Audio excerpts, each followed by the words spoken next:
government, we have Bina Nusantara, Stella as Prime Minister, William as Deputy Prime Minister.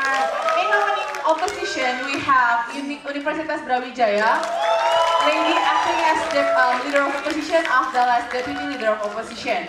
In closing government, we have Universitas Indonesia.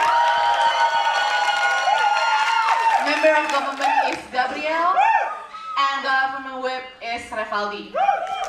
In closing opposition, we have Universitas Gajah Mada. Acting as member of opposition is Arianda. And as opposition whip is Aldila. Judging this round will be me, Anggi as your chair, and then I'm accompanied by Edward from Undip, Karyo from Matma, Lutfi from ITB, Omar from Unpad, Kevin from Unhas, and Satrio from Undip. So, without further ado, under the motions of this House believes that separatist movements in Eastern Indonesia, for example, Republik Maluku Selatan, Organisasi Papua Merdeka, Gerakan Sulawesi Merdeka, should unite, take arms, and conduct a violent revolution to secede from the Republic of Indonesia. So, to open the case of government, I'd like to welcome Prime Minister Stella.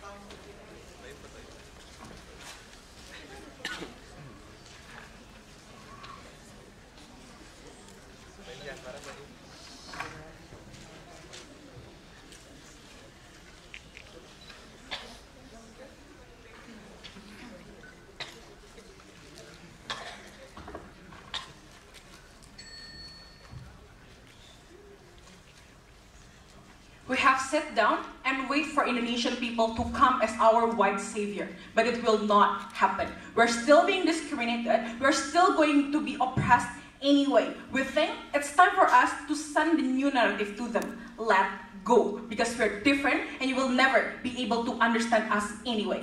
That's why we think it is important when you know that you're different and you will never ever become unity anyway. That's when we can have a violent revolution. So real point of model in mind in opening government. Firstly, we will attack on any kind of Indonesian border that we see. Secondly, we will also make sure that we keep reminding them on all human rights violation that they have committed to us, be it killing us in our villages, even though we are only peaceful human beings, just like Japanese, just like other Chinese, just like that. We need to remind them that we will not back down. And we think the question on whether or not they will unite is that they will unite, Mr. Madam Chair, because these Eastern Indonesian people most likely share the common characteristic of being colonized by the state of Indonesia, and therefore we think they will be able to unite. And the next step after that secede is to be discussed. Whether or not they will make new federal state, or whether or not they want to make independent state, that's another debate. But the question would be whether or not it is justified and whether or not it will be effective for you to do violent revolution. Would you think it is very important? My first issue on how our current status quo will never work if you only rely on yourself or on Indonesia. My first issue on how it will not work if you work by yourself. The most ideal way for you to succeed is to have diplomacy. In the current ways of Eastern Indonesia, we have an organization called MSG, which is the Melanesian Spearhead Group. Basically, this is like an ASEAN, but for Melanesian country, i.e. New Guinea, i.e. Solomon, and other like Melanesian country, right? Which have like different characteristics with just different, with just our Melayu. We think like this is our very like good chance for us to get diplomacy and economic ties. But guess what? Because Indonesia right now is already being registered in MSG as an observer, Papua or other eastern country cannot apply independently to MSG, meaning that they only rely rely on Indonesia as their umbrella, but not being able to pursue the economic ties, to pursue the diplomacy ties, because simply Indonesia is only a member state. Because again, Indonesia is not fully Melanesian. Therefore, the MSG is reluctant to give us the full membership towards Indonesia. What does it tell you? It tells you that you cannot pursue your own diplomacy just because you're still in the same umbrella as Indonesia to begin with. Therefore, it is impossible for you to have a utopic heaven of having economical ties towards them. That's why in the case of first diplomacy, it cannot work. But secondly, what have we tried as Eastern Indonesian people? We have tried to do non-violent protests. Because unlike popular opinions, we are as civilized as what you might want you to believe in, right? But what do we get after we do non-violent protests by our movement? We got arrested. Just because we have different race, just because we have different skin color. What does it tell to you? It tells to you all along with the excessive force, not only in Indonesia, and in Jogja, for example, our love to Indonesia is not being reciprocated because simply we're different from them, and that's why we're always being talked like bad names inside of them, right? It tells to you that non-violent protests do not give us love back from Indonesia. That's why we think if you rely on ourselves as Eastern Indonesian, we will not go anywhere. But we have our second hope, which is Indonesia. But we will tell you why then you will not get your independence and your ideal economic situation if you only rely on Indonesia.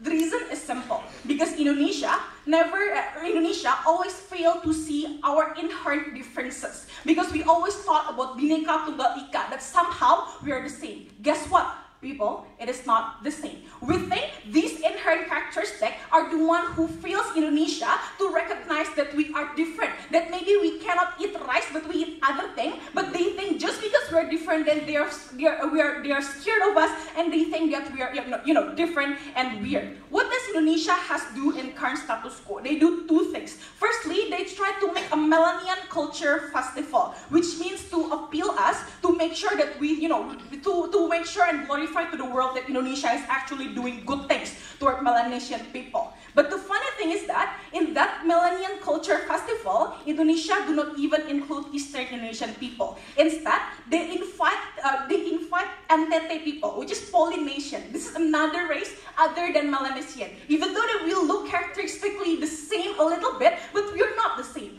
But the failure in Indonesia to acknowledge the Melanistic culture and characteristic shows to you that Indonesia do not see us as a human being, but only as an economic entity that you can use when you please, but you do not fail to understand what is us at the end of the day. Therefore, we think these inherent characteristics that they fail to see is something that makes us even depressed inside of the status quo, because they always see that we are the same and we should be the same. We are not before that.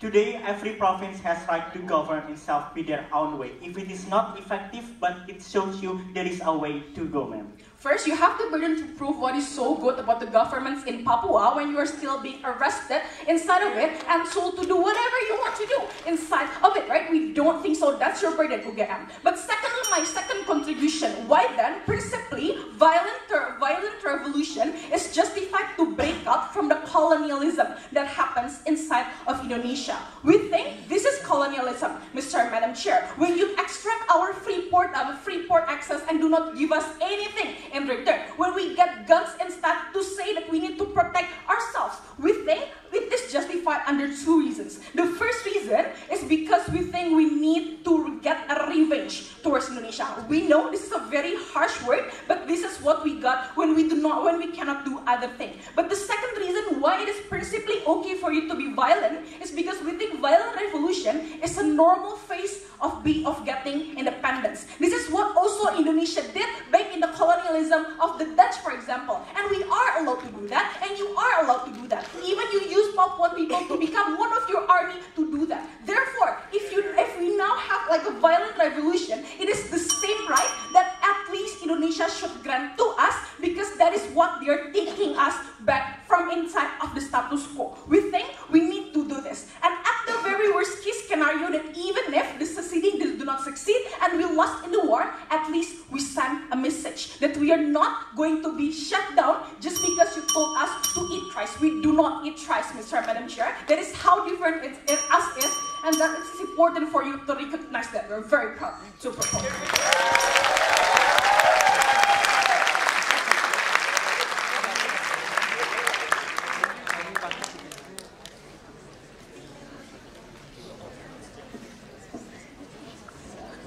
Thank you, Stella's Prime Minister. Now to open the case of opposition, I'd like to welcome Lady as the leader of opposition. Thank you.